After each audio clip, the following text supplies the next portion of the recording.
Craig here. So in this video, in preparation for making punch dies, we're going to be learning to machine tool steel. So I'm totally new to working with tool steel. I did a little research on it, and since I'm making punch dies, from what I've read, it seemed like A2 was one that was commonly used. I'm not sure, there may be others. I got this I went to my local steel supplier, and they didn't really carry a lot of tool steel. So the easiest way for me to get it was just to go onto McMaster-Carr. This is a 1x1 piece of tool steel, A2, 6 inches long. It was like $23. Seemed like it was an easy thing to practice with. McMaster-Carr lists this as on the Rockwell scale B90. I guess there's two common scales, the Brunel and the Rockwell. Anyways, so and it's treatable to C65, which is pretty high up. It's like, I think it turns out to be like a 700 something on the Brunel. Now, G-Wizard lists stuff in the Brunel scale, and it's listing this as 212 as the hardness number, which, I went to a conversion chart, and it seemed to be about right. So, all right, let me open this thing up here.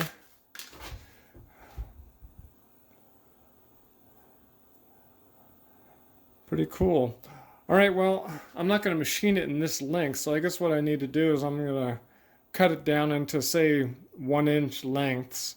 Okay, well, now I just have to figure out how to cut it to length, down to 1 inch. I looked on the bandsaw blade specs, and it listed steel, stainless steel. It doesn't say anything about tool steel. I'm assuming since it says stainless steel that it should be able to cut this. I guess we're gonna go find out.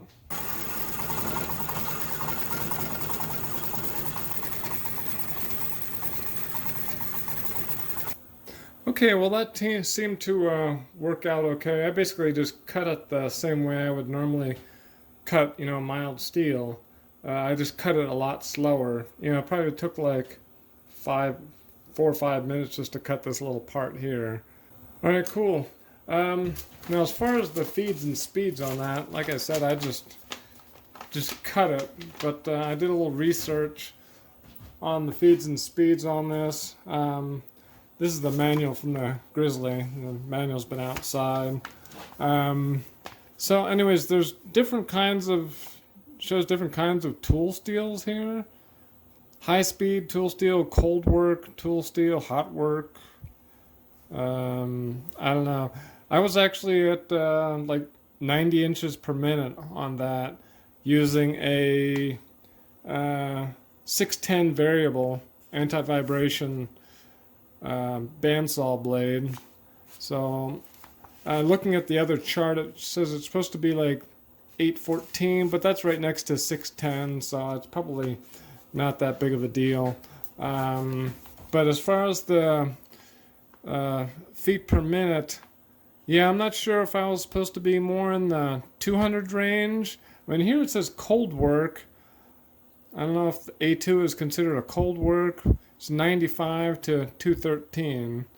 Okay, so the first test cut I'm going to make is going to be, this is a 1/4 inch Lakeshore Carbide fire plug roughing end mill. We're going to start, this is following G-Wizard.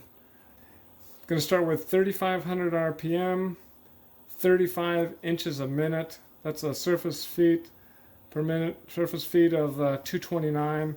The depth of cut is going to be 1/8 of an inch.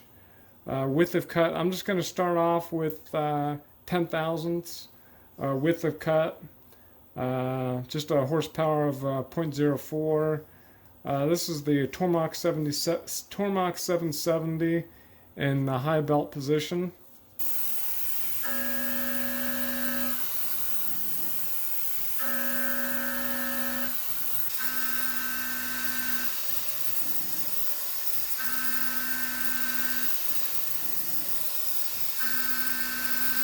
Okay, well, that was actually a lot easier to cut than I thought it would be.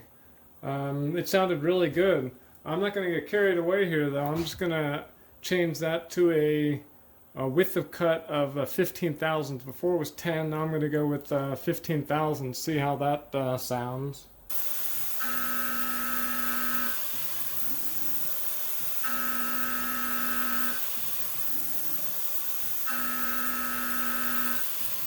Okay, well, that sounded pretty decent too. Let's try 20 thousandths width of cut.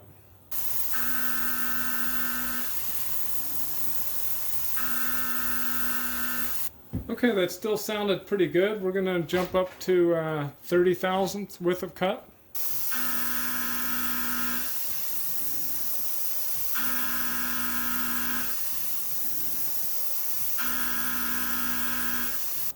Okay, well, I was definitely starting to feel a little more vibration with that one.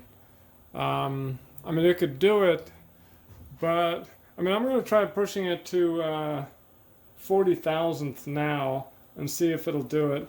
The 30 thousandths was 0.134 horsepower, 0.13 mmR. The 40 thousandths is going to be 0.18 horsepower and 0.18 mmR. And we'll see how this runs.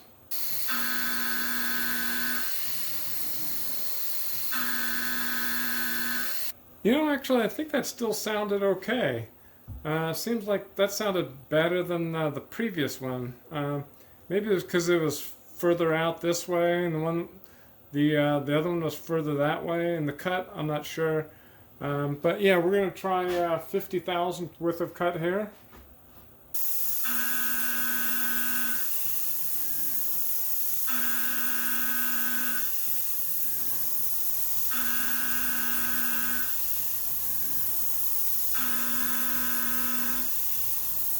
Okay, I cut another piece of this stuff off. I think I was just babying it last time. I still cut it at 90 feet per minute. But I adjusted the hydraulic feed on it.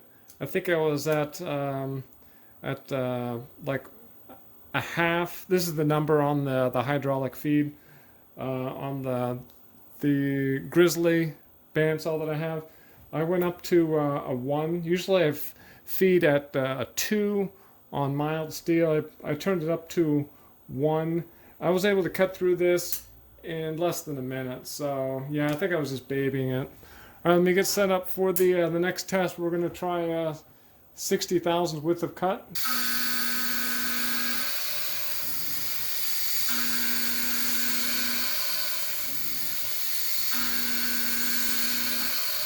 Okay, well at this point it's starting to seem like machining A2 tool steel isn't really much harder than machining mild steel.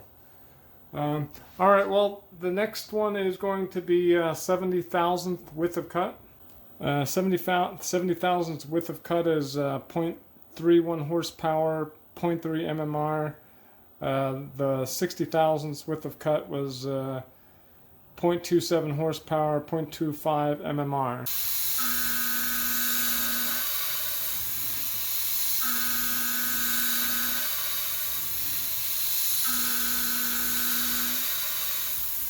Okay, just so you know, my tool stick out on this is just over half an inch, maybe 600 thousandths or something like that. Okay, so we're going to jump right up to 100 thousandths width of cut here. This is going to be 0.45 horsepower, 0.44 mmR.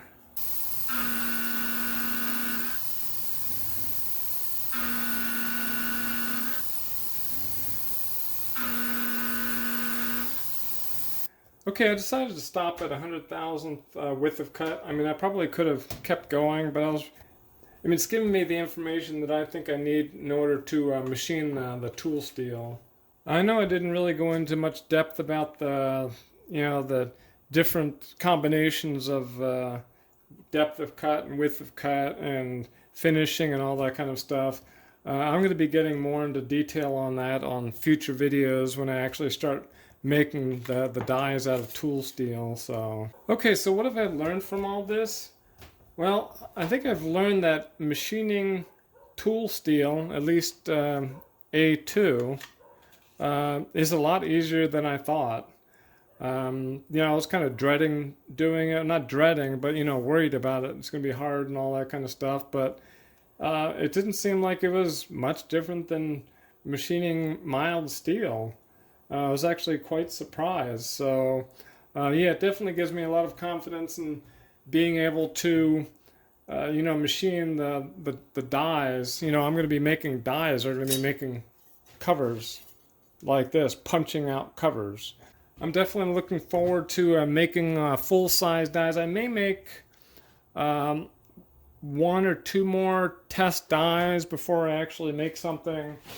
I'll probably start with something like this.